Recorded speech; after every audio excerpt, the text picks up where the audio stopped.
Hi friends, எல்லாரும் எப்படி இருக்கீங்க? நான் ரொம்பவே ஹாப்பியாக இருக்கேங்க. காரணம் என்ன தெரியுமா? இந்த யூடியூப் சேனல் ஆரம்பித்ததில் ஒரு ப்ளஸ் இருக்கதாங்க செய்து என் ஃப்ரெண்டு பார்த்துட்டு, அதாவது 15 வருஷம் ஆச்சு நான் இவளை மீட் பண்ணி இவளை பார்த்து இவகிட்ட பேசி, ஸ்கூல் ஃப்ரெண்டுங்க. ரொம்ப ரொம்ப ரொம்ப ஹாப்பியாக இருக்குது. அதாவது நாங்கள் 5 பேர் கொண்ட குழு. அந்த குழுவில் இவ ஒருத்தி.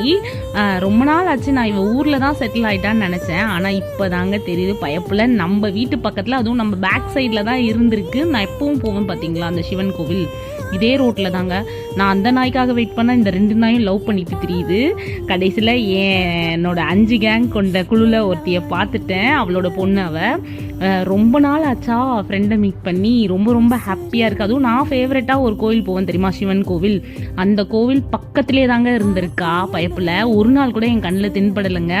வீடியோ பார்த்துட்டு நம்பர் வாங்கி எப்படியோ, அதாவது ரொம்ப நாள் கழிச்சு நம்மளோட ஸ்கூல் ஃப்ரெண்டை மீட் பண்ண நமக்குள்ள ஒரு பூரிப்பு ஒன்று ஏற்படும் இல்லையா, அது எனக்கு ஏற்பட்டுச்சுங்க. அதுவும் சிவனோட கோவில்லையே பார்த்ததுல ரொம்பவே ஹாப்பியாக இருந்துச்சு. அதுவும் நாங்கள் ரொம்ப 5 பேர் பார்த்தீங்கன்னா அடிச்சுப்போம் பிடிச்சிப்போம் ஒன்றா இருப்போமா. பட் ஆனால் கேர்ள்ஸோட லைஃப்பில் அப்படி இல்லைங்க. கேர்ள்ஸ் ஒன்ஸ் கல்யாணம் ஆயிடுச்சுன்னா அவ்வளோதான், அவங்கவுங்க வேலையை பார்த்துட்டு போயிடுவாங்களே, அப்படி தாங்க பிரிஞ்சது. ஆனால் இப்போ வரைக்கும் நானும் காயத்ரியும் ஒன்றா தாங்க இருக்கோம்.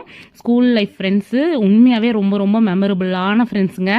யாரெல்லாம் இதெல்லாம் அனுபவிச்சிருக்கீங்கன்னு சொல்லுங்கள். கண்டிப்பாக அவங்கள மிஸ் பண்ணிங்கன்னா நீங்களும் போய் கண்டிப்பாக பார்த்துருங்க. நம்ம ஃப்ரெண்டுன்னா என்ன, ஃபஸ்ட்டு க்யூவில் நிற்கும். அது எந்த க்யூங்க? பிரசாத க்யூ தான். அது முடித்தோடனே முதல்ல பிரசாதம் வாங்கணுங்க, அதுக்கப்புறம் தான் விபூதியே வாங்கணும். தெரியுதா? நெத்தியை பார்த்தாலே உங்களுக்கு தெரிஞ்சிருக்கும். உண்மையாகவே நிறைய விஷயங்களை பேசணும், நிறைய விஷயங்களை ஷேர் பண்ணிக்கிட்டோம். ரொம்பவே ஹாப்பியாக போச்சுங்க இந்த டே. ஃப்ரெண்ட்ஸோடு இருக்கிறதுல ஒரு ஹாப்பி இருக்கதாங்க செய்தோம். அதுவும் ஸ்கூல் ஃப்ரெண்ட்ஸ்னால் சும்மாவே கிடையாதுங்க. ஐ எம் ரியல்லி ஹாப்பி அண்ணாச்சி கடவுளுக்கு.